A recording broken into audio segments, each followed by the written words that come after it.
بسم اللہ الرحمن الرحیم۔ سرور کائنات آقائے دو جہان محمد صلی اللہ علیہ وسلم کو اللہ پاک نے کب پیدا فرمایا؟ رسول اللہ صلی اللہ علیہ وسلم کو کون سی مٹی سے پیدا فرمایا گیا؟ کیا حضرت آدم علیہ السلام سے بھی پہلے حضرت محمد صلی اللہ علیہ وسلم کو پیدا فرمایا گیا؟ کیا نور محمد پوری کائنات کی تخلیق سے پہلے وجود میں تھا؟ حضرت آدم علیہ السلام کی طرح حضرت محمد صلی اللہ علیہ وسلم کو بھی سجدہ کروایا گیا؟ ان سب سوالات کے جوابات قرآن و حدیث کی روشنی میں دیے جائیں گے۔ کون و مقام محبوبیت اعلیٰ کے مقام پر ایک ہی ذات اور ایک ہی شخصیت فائز ہے، اور بے شک وہ نبی آخر الزماں تاجدار کائنات حضرت محمد صلی اللہ علیہ وسلم کی مبارک ذات ہے۔ بھلا اس ذات سے بھی افضل کوئی ہو سکتا ہے کہ جس کے لیے اللہ پاک نے تمام مخلوقات کی تخلیق کی ہو؟ امام الواسی تفسیر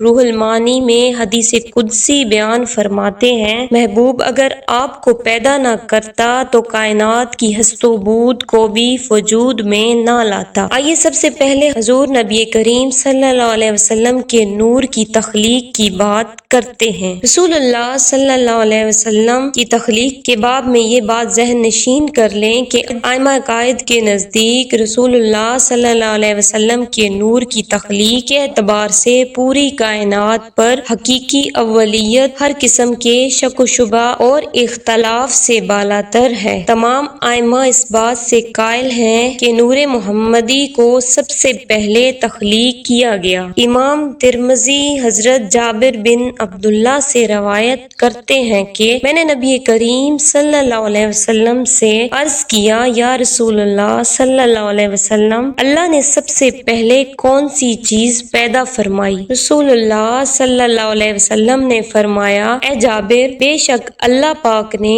تمام مخلوق کو پیدا کرنے سے پہلے میرا نور اپنے نور کے فیض سے پیدا فرمایا، پھر میرا نور مشیت الہی کے مطابق جہاں چاہتا سیر کرتا رہا۔ اس وقت نہ لوح تھا، نہ قلم، نہ جنت، نہ دوزخ، نہ آسمان و زمین، نہ سورج چاند ستارے، نہ کوئی فرشتہ، نہ کوئی جن و انسان۔ پھر جب اللہ پاک نے ارادہ فرمایا کہ مخلوقات کو پیدا کرے تو اس نور کو 4 حصوں میں تقسیم کر دیا۔ نور کے پہلے حصے سے قلم کو پیدا کیا، دوسرے سے لوح محفوظ کو، تیسرے سے عرش کو، جبکہ چوتھے حصے کو پھر مزید 4 حصوں میں تقسیم کیا۔ پہلے حصے سے عرش اٹھانے والے فرشتے، دوسرے سے کرسی، تیسرے سے باقی تمام فرشتے، اور پھر چوتھے حصے کو مزید 4 حصوں میں تقسیم کیا۔ پہلے سے آسمان، دوسرے سے زمین، تیسرے سے جنت اور چوتھے سے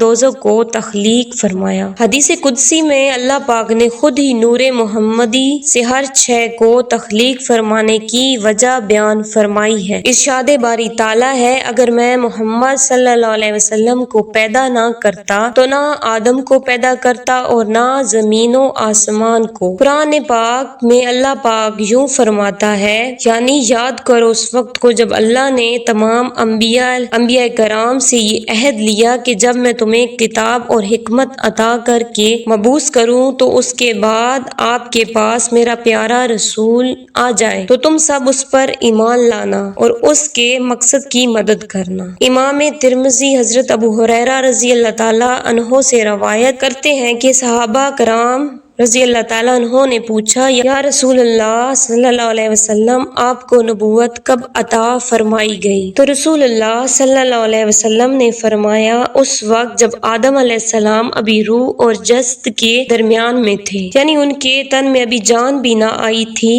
احکام ابن القطان میں حضرت امام زین العابدین سے روایت ہے کہ انہوں نے اپنے والد حضرت امام حسین اور انہوں نے اپنے والد سیدنا حضرت علی رضی اللہ تعالیٰ عنہ سے روایت نقل کی ہے کہ رسول کریم صلی اللہ علیہ وسلم نے فرمایا، میں آدم علیہ السلام کی پیدا ہونے سے 14,000 سال برس پہلے اپنے پروردگار کے ہاں ایک نور تھا کہ جب اللہ پاک نے حضرت آدم علیہ السلام کو پیدا فرمایا تو آپ کو نام کے ساتھ ابو محمد کی کنیت سے بلایا۔ آپ نے عرض کی، باری تعالیٰ میری یہ کنیت کیسے ہے؟ تو اللہ نے فرمایا، اپنا سر اٹھاؤ۔ آپ نے اوپر دیکھا تو عرش پر نور محمدی جلوہ گر تھا۔ حضرت آدم علیہ السلام السلام نے پوچھا باری تعالیٰ یہ نور کس کا ہے؟ اللہ نے فرمایا یہ محمد صلی اللہ علیہ وسلم کا نور ہے، یہ تیری اولاد میں سے ہوں گے اور ان کا نور آسمانوں میں احمد اور زمین پر محمد ہے۔ اگر میں اسے پیدا نہ کرتا تو نہ تمہیں پیدا کرتا اور نہ زمین و آسمان کو پیدا کرتا۔ یہ تو تھی نور محمدی کی تخلیق۔ اب سوال یہ ہے کہ نور محمدی کو جسد محمد میں کیسے داخل کیا گیا، یعنی حضور صلی اللہ علیہ وسلم کا جسد مبارک کیسے بنایا گیا؟ اس بارے میں حضرت کعب بن عباس سے روایت ہے کہ اللہ پاک نے نبی آخر الزماں سرور کائنات حضرت محمد صلی اللہ علیہ وسلم کو